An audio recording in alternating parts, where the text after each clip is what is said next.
menjawab menggunakan metode tidak langsung. Hal yang pertama yang kita lakukan adalah mencari selisih antara tahun 2013 dan tahun 2012. Yang kedua, kita memperhatikan laporan laba rugi. Dan yang ketiga, kita memperhatikan informasi tambahan. Untuk mendapatkan selisih dengan cara mengurangi tahun yang tertinggi dengan tahun yang terendah. Misalnya pada kas di tahun 2013 terdapat 22.000, di tahun 2012 terdapat 16. Jadi 22 dikurangi 16 sama dengan 6.000. Sedangkan untuk akun piutang dagang, dia berbanding terbalik dengan akun kas, yaitu jika akun piutang tak mengalami penurunan, maka kita harus menambah di akun kas. Sedangkan jika piutang dagangnya mengalami kenaikan, maka nanti akan ada penambahan di akun kas. Begitu juga dengan akun-akun yang berikutnya. Dan untuk akun-akun selanjutnya, kebetulan kami telah menyelisihkan antara tahun 2013 dan tahun 2012. Nah, yang selanjutnya yang saya akan jelaskan yaitu di akun piutang dagang. Nah, teman-teman harus tahu, di akun piutang dagang itu dia mempunyai rumus tersendiri, yaitu piutang dagang berbanding terbalik. Teman-teman, sekarang kita langsung masuk di metode tidak langsung.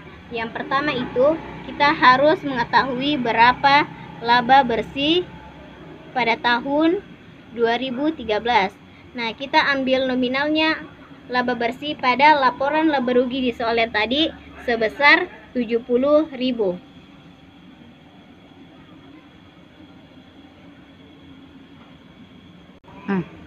Selanjutnya, yang pertama kita masuk di aktivitas operasi.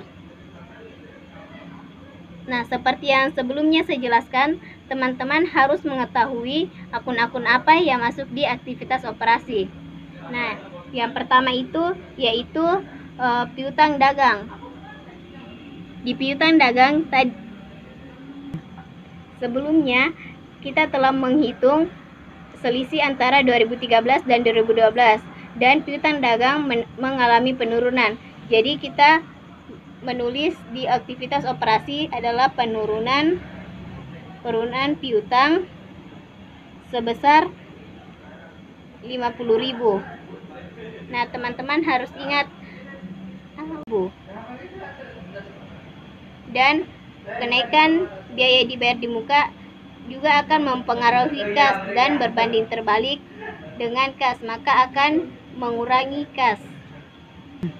Selanjutnya adalah hutang dagang.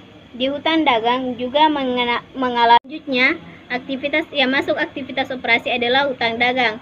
Nah, aktivitas hutang dagang dia mengalami kenaikan dari tahun 2012 ke 2013. Maka akan ditulis kenaikan hutang dagang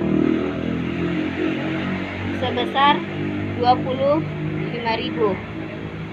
Selanjutnya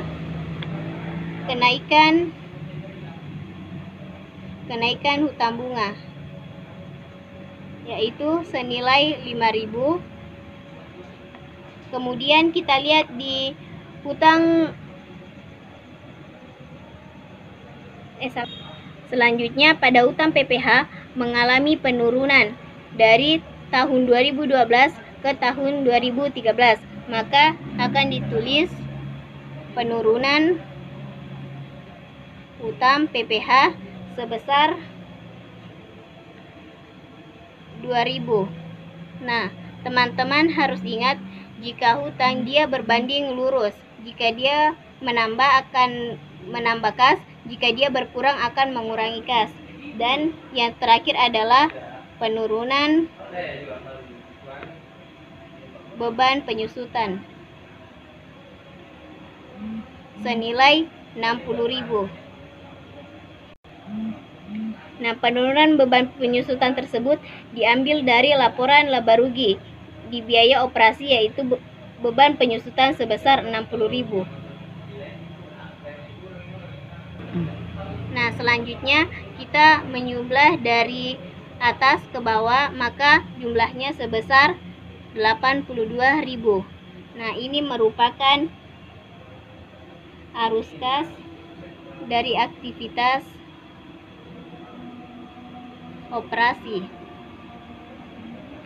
Selanjutnya kita berpindah ke aktivitas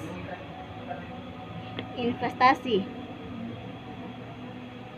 Nah, di aktivitas investasi kita melihat dari informasi tambahan. Yang nomor 1, ada aktiva tetap dijual sebesar nilai bukunya 200.000. Aktiva yang dijual itu mempunyai harga perolehan sebesar 330.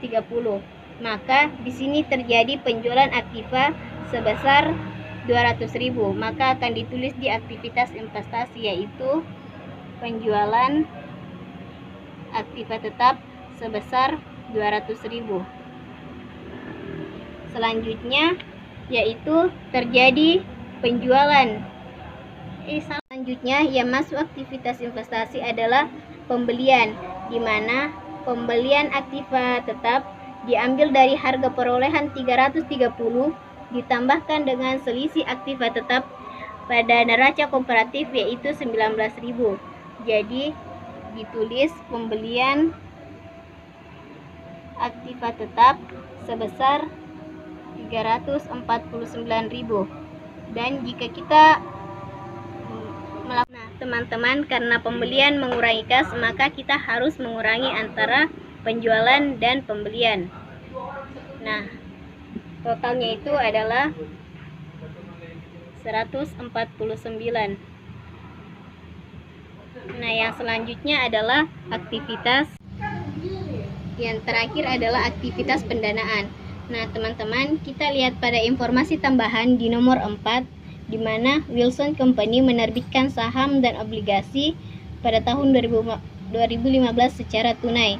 Nah, di mana saham obligasinya di sini di mana di saham biasa terdapat selisih antara tahun 2013 dan tahun 2012 sebesar 38.000. Maka akan dicatat di aktivitas pendanaan, yaitu penerbitan saham sebesar 38.000. Selanjutnya, yang masuk aktivitas pendanaan adalah penerbitan obligasi sebesar 40.000. Dan yang terakhir adalah pembayaran dividen.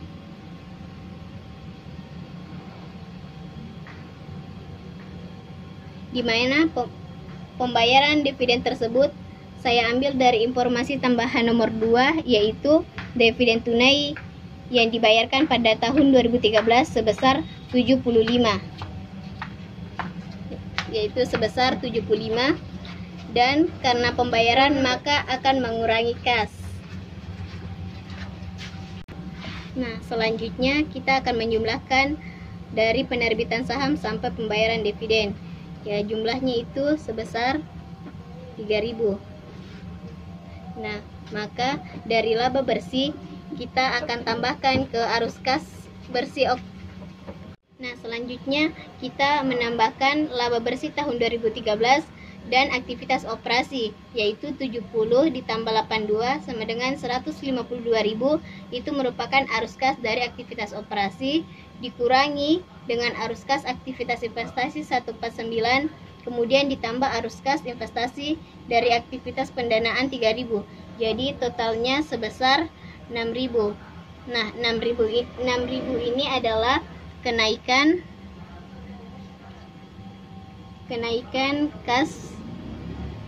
kas bersih. Jika teman-teman ingin mengetahui kebenaran dari jawabannya teman-teman, maka kenaikan kas bersih yang 6.000 ini harus sama dengan selisih antara tahun 2013 dengan tahun 2012, yaitu 22 dikurang 16 sama dengan 6.000.